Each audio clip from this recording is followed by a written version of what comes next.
साथियों नमस्कार। अगर आप एक स्टूडेंट है तो इस वीडियो पे आप थोड़ा रुकिए, टाइम दीजिए। देखिए 10 साल का previous year all one day exam हम लोग कराते हैं।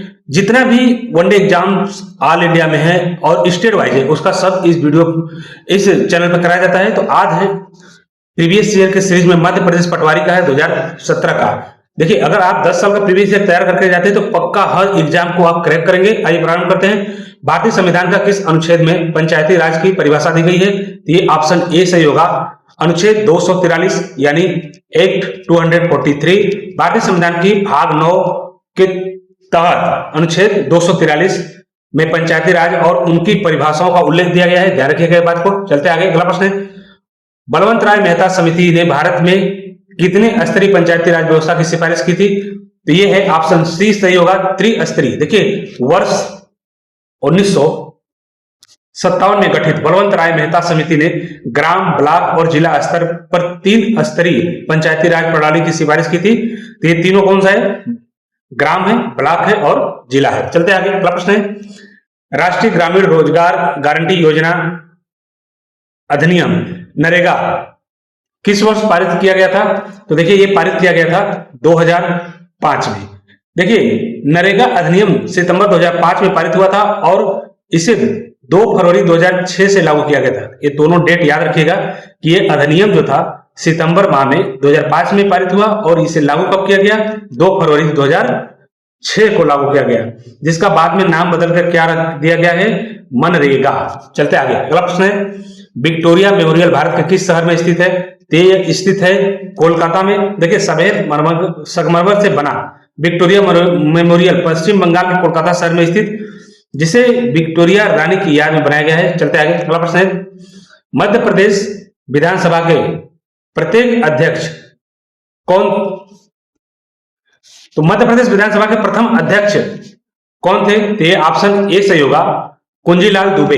देखिए पंडित कुंजीलाल दुबे मध्य प्रदेश विधानसभा के पहले अध्यक्ष थे और उन्हें विधि पुरुष के नाम से भी मध्य प्रदेश में जाना जाता है। चलते आगे, अगला प्रश्न है। दीनदयाल उपाध्याय ग्राम ज्योति योजना का मुख्य उद्देश्य क्या है? तो ये ऑप्शन बी से होगा, ग्रामीण विद्युतीकरण। देखिए इस योजना का मुख्य उद्देश्य भारत के सभी ग्रामीण क्षेत्रों और गांवों में निरंतर बिजली की आपूर्ति को सुनिश्चित करना है। चलते आगे, अगला प्रश्न है।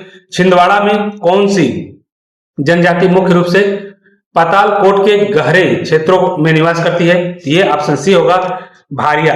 देखिए पातालकोट के गहरे पहाड़ों और घाटियों में अत्यंत पिछड़ी भारिया जनजाति सदियों से निवास करती आ रही है। चलते आगे, अगला प्रश्न है।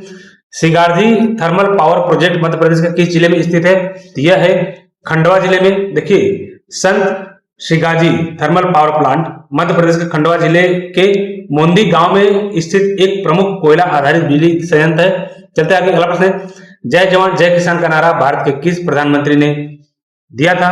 दिए थे लाल बहादुर शास्त्री ने। देखिए वर्ष 1965 में भारत पाक युद्ध के समय देश का मनोबल बढ़ाने के लिए प्रधानमंत्री लाल बहादुर शास्त्री ने ये नारा दिया था, जय जवान जय किसान। चलते आगे, अगला प्रश्न है। मध्य प्रदेश में काली सिंध नदी का उद्गम किस जिले में से होता है? तो देखिए ये है देवास जिले से।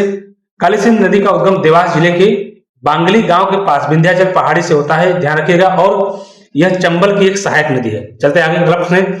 अशोक मेहता समिति का गठन 1977 किस सरकार के कार्यकाल के दौरान हुआ था? ये हुआ था जनता पार्टी सरकार के। देखिए पंचायती राज व्यवस्था में सुधार के लिए मोरारजी देसाई के नेतृत्व वाली जनता पार्टी सरकार ने दिसंबर 1977 में अशोक मेहता समिति का गठन किया था। चलते आगे, अगला प्रश्न है। मध्य प्रदेश का एकमात्र यूनानी चिकित्सा महाविद्यालय कहाँ स्थित है? यह स्थित है बुरहानपुर में। देखिए राज्य का एकमात्र सरकारी यूनानी मेडिकल कॉलेज ऐतिहासिक शहर बुरहानपुर में स्थित है। चलते आगे, अगला प्रश्न है।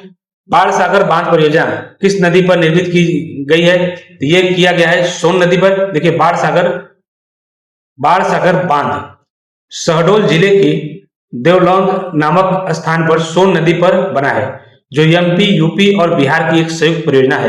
तो कौन कौन सा राज्य है? एमपी, यूपी और बिहार, ये संयुक्त परियोजना। चलते आगे, अगला प्रश्न है। 73वें संवैधानिक संशोधन या संविधान के संशोधन के बाद पंचायती राज अधिनियम लागू करने वाला भारत का पहला राज्य कौन सा था? ये है देखिए मध्य प्रदेश। देखिए 93 के 73वें संवैधानिक संशोधन के बाद नए नियमों के तहत पंचायती राज का चुनाव कराने और अधिनियम पारित करने वाला मध्य प्रदेश देश का पहला राज्य रहा। चलते आगे, अगला प्रश्न है, उज्जैन का प्रसिद्ध महाकालेश्वर मंदिर किस नदी तट पर स्थित है? यह स्थित है क्षिप्रा नदी के तट पर।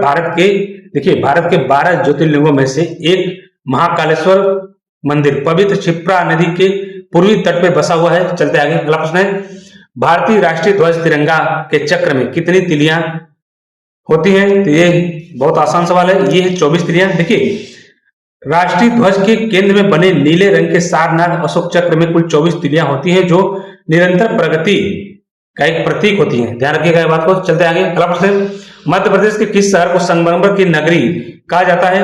ये कहा जाता है जबलपुर को। देखिए, जबलपुर के भेड़ाघाट में नर्मदा नदी के किनारे विशाल और खूबसूरत संगमरमर सफेद संगमरमर की चट्टानें पाई जाती है, इसलिए इसे मार्बल सिटी भी कहा जाता है। चलते आगे, अगला प्रश्न, स्वर्ण मंदिर भारत के किस राज्य में स्थित है? ये स्थित है पंजाब में।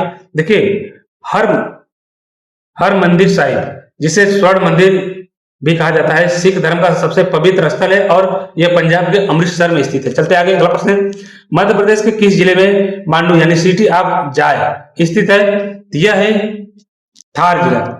ऐतिहासिक शहर मांडू थार जिले में स्थित है, जो रानी रूपमती और बाज बहादुर के महलों के लिए प्रसिद्ध है। चलते आगे, अगला प्रश्न, मध्य प्रदेश में ओरछा के प्रसिद्ध मंदिरों का निर्माण किस राजवंश ने करवाया था? तो ये करवाया था बुंदेलों ने। देखिए, निवाड़ी जिले यानी तत्कालीन टीकमगढ़ में बेतवा नदी के तट पर स्थित ओरछा के ऐतिहासिक महलों और मंदिरों का निर्माण बुंदेला शासकों ने करवाया था। चलते आगे, अगला प्रश्न, इंटरनेट पर वेबसाइटों को खोजने के लिए उपयोग की जाने वाली गूगल की तकनीकी रूप से क्या कहा जाता है?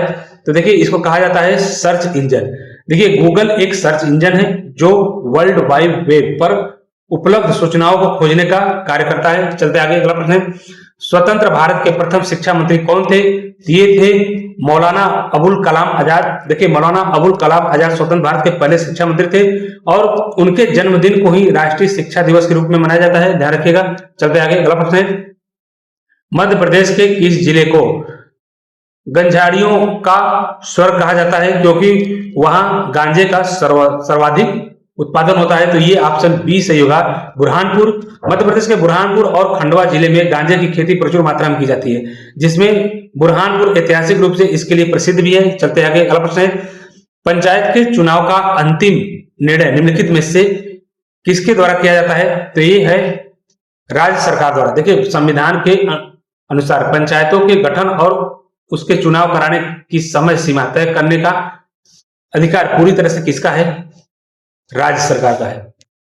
चलते आगे, अगला प्रश्न है, मध्य प्रदेश में अहिल्याबाई होलकर की राजधानी कहां पे स्थित थी? तो ये थी महेश्वर में। देखिए, लोक माता देवी अहिल्याबाई होलकर ने इंदौर के पास नर्मदा नदी के तट पर स्थित महेश्वर को अपनी प्रशासनिक राजधानी बनाया था। तो आज के लिए बस इतना ही, मिलते हैं अगले प्रीवियस ईयर क्वेश्चन के साथ। और यहाँ इस चैनल पे पूरा जीके जीएस का एक सीरीज बनाया गया है, उसको जाके देखिए, और per day current affair with explain दिया जाता है। तो सब्सक्राइब करिए, लाइक करिए, कमेंट करिए जो आप लोग को क्यूरी है, जो चाहिए, और अपने दोस्तों के साथ शेयर करिए। थैंक यू फॉर वॉचिंग, मिलते हैं नेक्स्ट।